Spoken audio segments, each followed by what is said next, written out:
Good morning 10th class. आपके chapter गद्य पाठ का आज तीसरा करवाएंगे। 2 चैप्टर कंप्लीट हो चुके हैं, जिसमें भारतेंदु हरिश्चंद्र था, दूसरा प्रेमचंद ईदगाह था। तीसरा चैप्टर है महावीर प्रसाद द्विवेदी। हम कोई भी चैप्टर शुरू करने से पहले लेखक परिचय करते ही हैं। आपको पता ही है, आपके एग्जाम में 4 नंबर का क्वेश्चन आता है तो करना कंपलसरी होता है। तो सभी विद्यार्थी है अपनी कॉपी में है तो लेखक परिचय जरूर लिखें। लेखक परिचय में हमेशा उसका साहित्यिक विशेषता भी लिखनी है, उसके जीवन परिचय जो है यानी जन्म मृत्यु वगैरह भी उनकी पता होनी चाहिए। उनका जन्म स्थान कहाँ पर है, उनका जो उनकी शिक्षा कैसे हुई पूर्ण, फिर उनके क्या क्या है पुरस्कार मिले, वो सारी चीज़ें यदि है उसमें तो आपको लिखनी कंपलसरी है। तो हम शुरू करते हैं महावीर प्रसाद द्विवेदी का लेखक परिचय। इनका जन्म 1864 में हुआ, मृत्यु इनकी 1938 में हुई। इनके पिताजी का नाम पंडित राम सहाय दुबे और ये कान्यकुज ब्राह्मण थे। इनकी प्रारंभिक स्थिति जो थी शुरू से मतलब आर्थिक स्थिति अच्छी नहीं होने के कारण इन्होंने स्कूली शिक्षा पूर्ण करते ही रेलवे में नौकरी कर ली। फिर है स्वाभिमानी स्वभाव के थे, तो अपने कार्य इनको है लिखने का कार्य करना था, तो उन्होंने वहाँ से इस्तीफा दे दिया और वहाँ से निकल गए।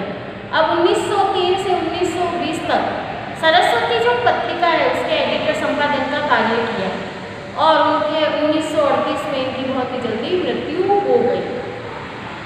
फिर आई इनके बारे में जो बताया गया कि महावीर प्रसाद द्विवेदी प्रखर व्यक्तित्व और बहुमुखी प्रतिभा के धनी साहित्यकार थे। ये कवि समालोचक यानी जो उसके पक्ष में बात करता है, किसी भी टॉपिक पर जो आलोचना की जाती है, समालोचना की जाती है, यानी उसके पक्ष में जो बात कही जाती है, यानी उसके पक्ष विपक्ष में बात करना, अच्छी बुरी बातें बताना। निबंधकार है, संपादक भी रहे, भाषा वैज्ञानिक। भाषा वैज्ञानिक क्यों बताया गया? क्योंकि इन्होंने सबसे पहले हिंदी व्याकरण और हिंदी वर्तनी के नियम स्थिर किए। जो आज हम देवनागरी लिपि, आज हम हिंदी पढ़ रहे हैं तो ये इन्हीं की देन है, हम व्याकरण पढ़ रहे हैं वो इन्हीं की देन है। इन्होंने ही नियम बनाए और उनको स्थिर किया। फिर हिंदी गद्य भाषा का परिष्कार हुआ, यानी वो परिष्कृत रूप जो अच्छा रूप है हमारे सामने आया है। यानी ये सारा कार्य हम किसका मानेंगे? महावीर प्रसाद द्विवेदी का कार्य मानेंगे। फिर इन्होंने अपने समकालीन कवियों लेखकों का भी बहुत अच्छा मार्गदर्शन किया, कई लोगों को गाइडेंस भी किया और हिंदी साहित्य के उत्थान में भी यानी इसको आगे बढ़ाने में, हिंदी साहित्य को आगे बढ़ाने में इनका सबसे अधिक योगदान है। इस कारण जिस समय में इन्होंने कार्य किया उसको द्विवेदी युग भी कहते हैं। उसको क्या कहते हैं? एक बीच के समय को आधुनिक हिंदी साहित्य को जो क्या है एक द्विवेदी युग भी कहलाता है। और जो खड़ी बोली हिंदी है, खड़ी बोली हिंदी का आज हम रूप देख रहे हैं हमारे सामने। जो आपके कई कविताएं आई थी अभी आपने पहले देखा, जैसे प्रभो वाली है, नागार्जुन की, वो सब किसमें थी? वह आपके थी खड़ी बोली साहित्यिक हिंदी में।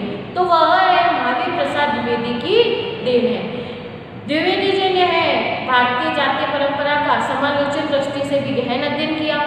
साथ ही साथ जो हमारे समाज में रूढ़ियाँ थी उसको भी मिटाने का प्रयास किया, उसका विरोध किया। और इनके लेखन में बहुत ही सरलता होती है, सुबोधता होती है। हाँ, भाषा थोड़ी सी क्लिष्ट है, यानी थोड़ी सी भाषा कठिन है, परंतु फिर भी हमें अच्छे से समझ में आ जाता है। आज इनके साथ ही साथ अब इसकी रचनाएं देखते हैं। इनकी रचनाएं काव्य मंजूषा, सुमन, अबला विला, कान्यकुंज, कविता कलाप, इनका काव्य है, अद्भुत आलाप, संपत्ति शास्त्र, महिला मोर, रस रंजन, साहित्य शिखर। तो इस तरह से क्या है, ये इनकी मौलिक रचनाएं मूल रूप से इन्होंने उस रचनाओं को लिखा। अब साहित्य थे उसका वापस इन्होंने अनुवाद किया, तो वो थी विनय विनोद, स्नेहमाला, ऋतु रंगिणी, भामिनी विलास, रघुवंश, वैणी संहार, बैकन विचार, रत्नावली, स्वाधीनता, इनके हैं ये गद्य वाक्य। तो इन्होंने क्या है अपनी जो खूब सारी रचनाएं लिखी है। अब आते हैं हम पाठ पर। आपका जो पाठ है स्त्री शिक्षा से संबंधित है। आज का जो आपका चैप्टर रहेगा स्त्री शिक्षा। अब है आज का समय जो वर्तमान में आप देख रहे हो सभी स्त्री शिक्षा के पक्ष में, क्या है सभी लोग स्त्री शिक्षा के पक्ष में ही होते हैं। तो हमारा कार्य यही रहता है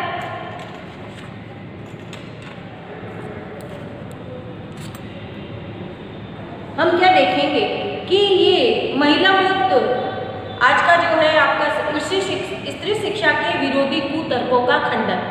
चैप्टर का नाम आपके स्त्री शिक्षा के विरोधी कुतर्कों का खंडन।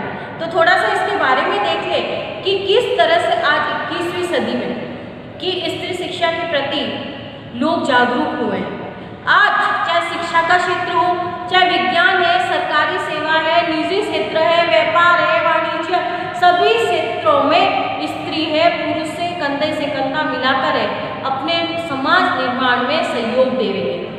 आपने देखा है कि किस तरह से आज आप देखो तो स्त्रियां जैसे सुनीता विलियम्स है, आपने देखा कि अंतरिक्ष में चली गई।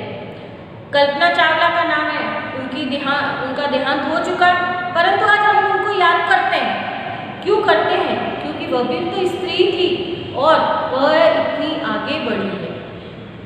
और आज है आप खुद के अपने घर में भी देखोगे, आज आपकी सिस्टर है, आपकी मम्मी भी है, पढ़ी लिखी है, आपके है सिस्टर है, आपकी देखोगे कि वह भी है बीए कर रही है, आगे से आगे कोर्स कर रही है, कोई एमबीए करता है, कोई डॉक्टरी करता है, वो सब आपके पापा उनका सहयोग कर रहे हैं। आज के समय को देखते हुए आपके सहयोग करते हैं, तभी तो आप जितना आपको है सारी चीज़ मिलती है उतना लड़कियों को भी मिल रहा है। परंतु ये हम देखें तो ये बात कहाँ से शुरू हुई? ये भी तो है कि ये पहले तो स्त्रियों को नहीं पढ़ाया जाता था। वैदिक सभ्यता में क्या है, आपने जैसे एसएसटी में पढ़ा होगा, वैदिक सभ्यता में स्त्रियों को है बराबर शिक्षा दी जाती थी, चाहे घर पे भी अलग से है उनके लिए जो आश्रम खोल दिए गए थे, उनके लिए अलग से आश्रम खोल दिए गए। परंतु धीरे धीरे ऐसा समय आने लगा कि स्त्रियों को है घर में रहना पड़ा, क्योंकि वह उस वक्त सुरक्षित नहीं थी। क्या है, उस वक्त तो सुरक्षित नहीं थी, इस कारण है अंदर ही अंदर रहना पड़ा और लोगों की दकियानुसी सोच हो गई। और स्त्रियों को बचाने के लिए कि लोग हैं दूसरे हमारे देश में है, दूसरे लोग आने लगे, बाहर से लोग आने लगे, तो उन्होंने अत्याचार शुरू कर दी। तो इसी कारण से हमारे समाज में स्त्रियों का है पढ़ाई बंद कर दी। कुछ पढ़ाते तो वो है घर में ही उनको शिक्षा दी जाती। तो स्टार्ट करते हैं आज का चैप्टर कि हमारे समाज की बात करें तो आज भी ऐसे लोग विद्यमान हैं जो है स्त्रियों को पढ़ाना उनके गृह सुख का नाश समझते हैं। मैं आपसे क्वेश्चन करती हूँ बेटा, आप क्या समझोगे कि आपकी मम्मी आज पढ़ी लिखी है तो आपके घर का कार्य नहीं करती, गृह सुख का नाश करती है क्या? नहीं करती। आपका जवाब किस में आ रहा है? नहीं में आ रहा। आपसे क्वेश्चन पूछा जा रहा है क्या आपके घर में मम्मी पढ़ी लिखी है या आपकी सिस्टर पढ़ी लिखी है तो आपके गृह सुख का नाश करती है क्या? आपका जवाब 100% नहीं आएगा। उल्टा बहुत ही अच्छा आपके पापा की भी बराबर हेल्प कर रही है। कर रही नहीं कर रही? तो वही तो चीज़ है बेटा कि आपके है स्त्री को पढ़ाना बुरी बात नहीं है, परंतु यहाँ जो चैप्टर आपके आया है उसमें आ रहा है कि स्त्रियों को पढ़ाना गृह सुख का नाश है, समाज और परिवार का विघटन होता है, पतन होता है। परंतु मैं कहती हूँ ये नहीं है। आज मैं भी तो स्त्री हूँ, आपके सामने है खड़ी हूँ, आज पढ़े लिखे हैं तो कोई गलत कार्य नहीं कर रहे हैं। आज समाज को ही तो शिक्षित किया जा रहा है। तो कहा भी गया है कि एक शिक्षा बढ़ाना, यानी एक स्त्री को आपने शिक्षित किया तो उसकी 7 पीढ़ियां ही शिक्षित हो जाएगी, यानी आगे से आगे है अपने आप ही शिक्षा चलती जाएगी। तो हमें वही देख रहे हैं इसमें कि ऐसे भी लोग नहीं है जो है कहते हैं, सिर्फ वो कोई दकियानुसी लोग नहीं है, पढ़े लिखे लोग, बड़े बड़े प्रोफेसर वो कहते हैं जो नौकरी पेशा है, तो वो क्या कहते हैं, जो कार्य कैसा करता है, कुशिक्षितों को सुशिक्षित बनाना, कुमार्गियों को सुमार्गी बनाते हैं और अधार्मिकों को धर्म तत्व सिखाते हैं। तो ये कौन है, उनकी दलीलें सुन लीजिए। आपकी 3 दलील आई है बेटा, मैं पढ़कर बता रही हूँ कैसे कि पुराने संस्कृत कवियों के नाटकों में कुलीन स्त्रियों से अपढ़ों की भाषा में बातें करना बात कही गई है, और इससे प्रमाणित होता है कि हमारे देश में स्त्रियों को पढ़ाने की चाल नहीं थी, और इतिहास पुराण में भी उनको पढ़ाने के नियमबद्ध कुछ जानकारी जरूर मिलती होगी, परंतु हमारे समाज में स्त्रियों को नहीं पढ़ाया जाता, यानी पुराने समाज में भी हमारी स्त्रियों को अपढ़ में, और स्त्रियाँ क्या है, अपढ़ों की भाषा में। आज मैं अपनी बात कहूँ कि मैं हमारे जोधपुर की बात करूँ, हम अपने जोधपुर, ये इसी को समझा रही हूँ कि स्त्रियाँ हैं, पढ़ी लिखी हैं, आपने देखा होगा, फिर भी वह मारवाड़ी बोली, जोधपुर की है, अपनी भाषा आनी चाहिए। हम क्या कहते हैं, हमारा कल्चर है, हमारी भाषा है, हम नहीं छोड़ते। तो है आज पढ़ी लिखी स्त्री है, मारवाड़ी बोलेगी, तो वह क्या अनपढ़ हुई नहीं होती कि नहीं होती है। तो यहाँ पर भी है कि कुलीन स्त्रियाँ हैं अपढ़ों की, यानी वहाँ पर उस समय प्राकृत भाषा चलती थी, उस वक्त क्या है, प्राकृत भाषा चलती थी, और स्त्रियाँ, पुरुष तो संस्कृत बोलते थे और वो लोग संस्कृत नहीं बोलती थी, स्त्रियाँ उस वक्त संस्कृत नहीं बोलती थी, तो हम उसको अपढ़ नहीं कह सकते, हम उनको अपढ़ नहीं कह सकते कि वह है अपढ़ थी, यानी अनपढ़ थी, तो प्राकृत बोली, ऐसा कुछ भी नहीं है। तो जैसे यही बात हमारे इधर भी लागू होती है कि आज के हम समाज में, हमारे जोधपुर की ही बात करें कि हमारे जोधपुर में आपने देखा होगा कि पढ़ी लिखी स्त्रियाँ भी जो है मारवाड़ी बोलती है, तो क्या मारवाड़ी बोलना तो क्या गलत हुआ?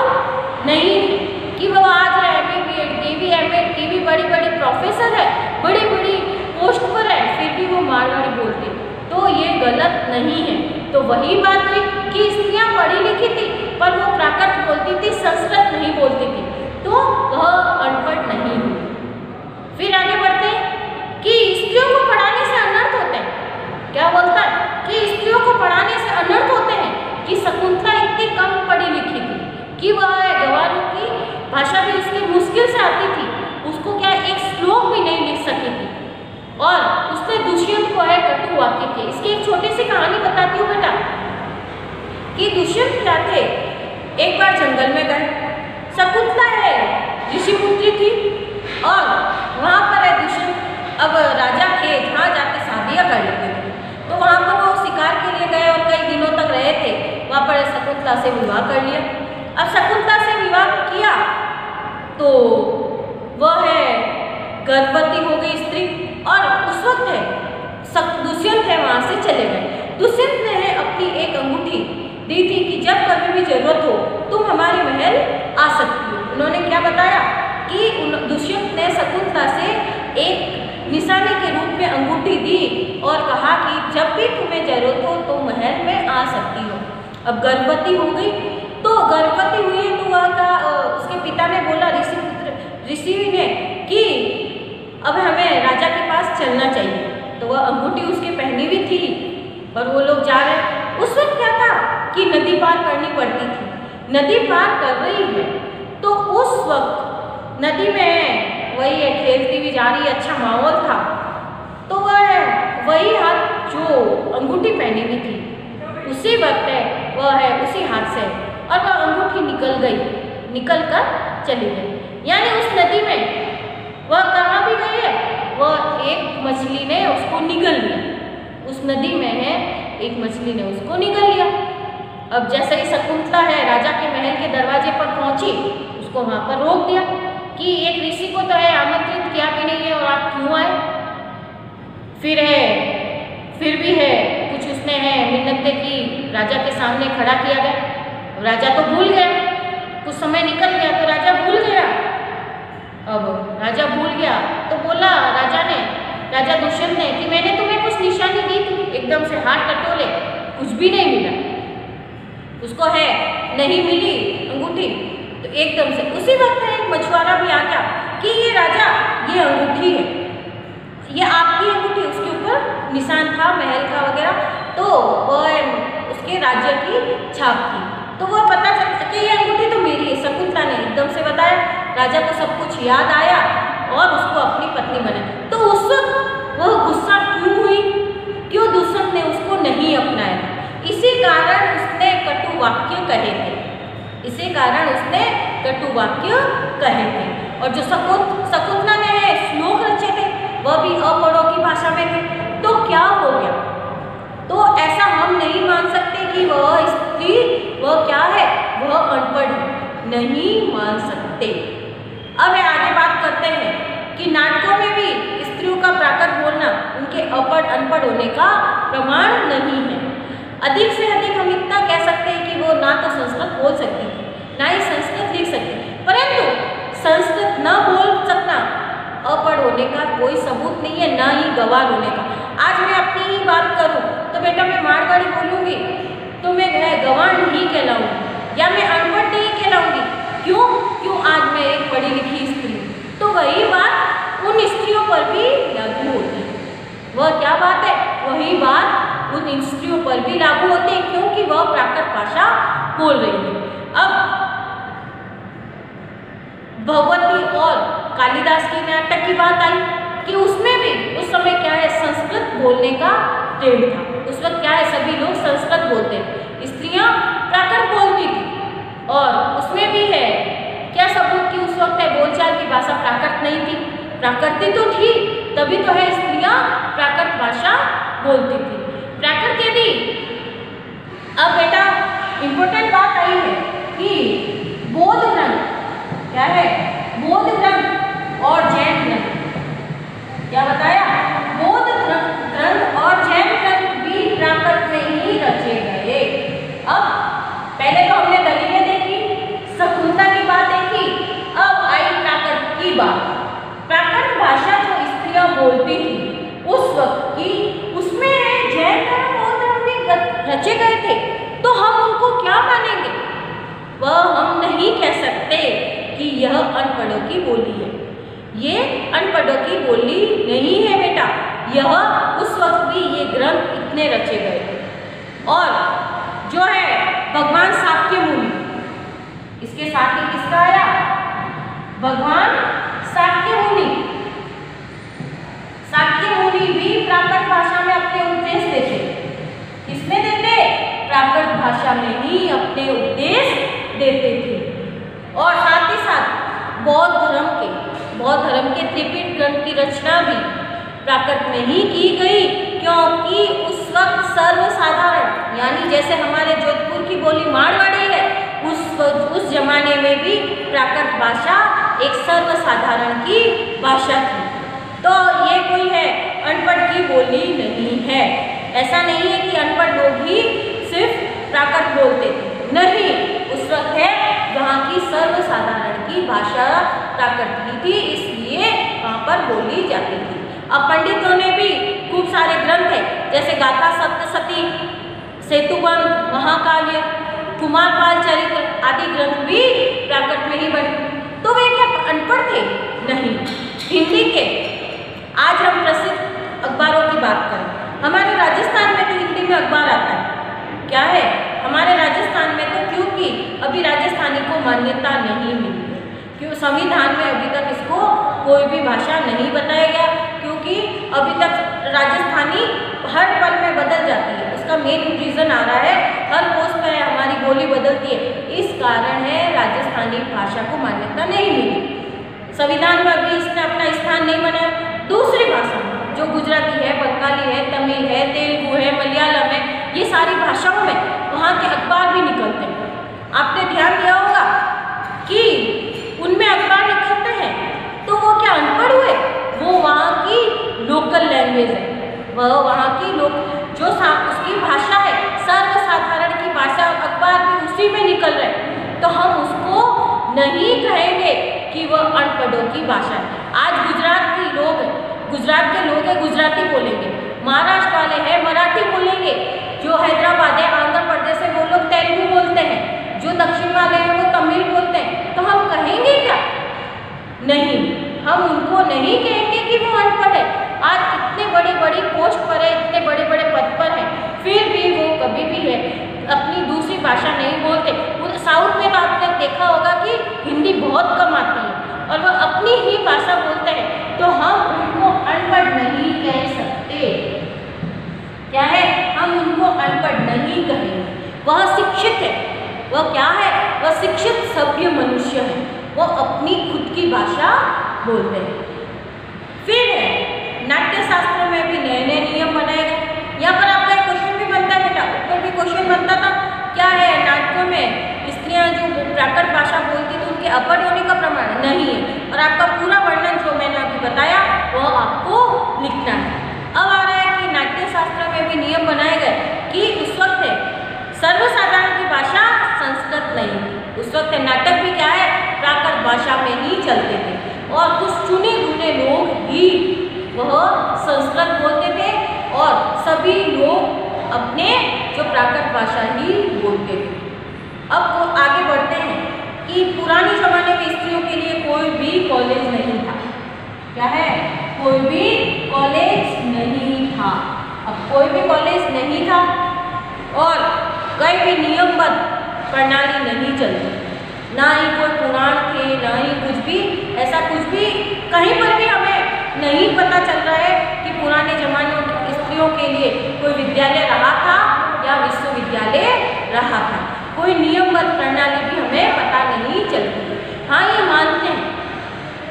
अब आगे बात बढ़ते हैं तो यहाँ पर उदाहरण दिया जाता है विमान का, कि पुराने जमाने में अभी तो हम ये देखें कि हवाई जहाज बने, पर पुराने जमाने में कौन सा हवाई जहाज था? आपने अभी ताज़ा लॉकडाउन में रामायण देखी थी, तो रावण के पास एक पुष्पक विमान था और वही है हवाई जहाज की तरह आ जाता है। तो हवाई जहाज की तरह उड़कर आ रहा है तो हम उसे क्या कहेंगे? तो विमान तो पहले ही बनाए, नया क्या बनाया? नया उसमें सिर्फ बदलाव आया। वह क्या है? मशीनें डालकर उसको बड़ा बनाया गया और उसमें बदलाव किया गया। यानी पहले से ही नियमबद्ध कार्य होते थे। हमने क्या देखा है कि सारे कार्य पहले होते थे, परंतु अभी हम देख रहे हैं परिष्कृत रूप। अभी उसका क्या देखते हैं? हम उसका परिष्कृत रूप देख रहे हैं। पहले ही कार्य हो चुके थे कि पहले भी है, पहले के देवी देवता वगैरह सभी विमानों में उड़ते थे। हम क्या देखते हैं? पुराणों में हमने पढ़ चुका है, सभी देवी देवताएं विमानों में उड़ते थे, एक जगह से दूसरे स्थान पर जाते थे, उनके खुद के पर्सनल विमान होते थे। तो वो हम क्या देखेंगे उसमें? हमने वही देखा है कि पहले भी ये चीज़ें चलती थी, नियमबद्ध कार्य सारे होते थे, और हम उसका देख भी लेते, पढ़ भी लेते हैं। और फिर भी ये चीज़ होती ही स्त्रियों को तो वही है मूर्ख, अपढ़ और गंवार बताते हैं। पुराणों अनेक ग्रंथों में हमने देखा है कि स्त्रियों को वही पुराने समय से ही स्त्रियों को अबला स्त्री बताया गया और वही है मूर्ख, गंवार, अनपढ़ बताया गया। क्यों? क्योंकि स्त्रियां उस वक्त प्राकृत बोलती थी। और आगे है आपके आगे वाली वीडियो में मैं बताऊंगी कि इतनी महान स्त्रियां हुई थी और उन्होंने किस तरह से वह सारे अपने कार्य किए थे, जिससे वह क्या है हम देख सकें कितनी बड़ी बड़ी स्त्रियां हुई थी और उन्होंने अपने कार्य किए। और वह जैसे हमने सीता की बात बताई, इतनी महान स्त्री थी और साथ ही साथ उसने अपना कार्य किए, वह अपने ग्रंथ भी लिखती थी। उसने राम को है कटु वाक्य कहे तो वह क्या है गलत नहीं कहे थे। तो वह सारा आगे वर्णन बताएंगे, आगे वाले वीडियो में मैं बताऊंगी। मैं इस टॉपिक को अभी यहीं पर समाप्त करती हूँ। नेक्स्ट आपके है आगे वाले वीडियो में आपको बताया जाएगा।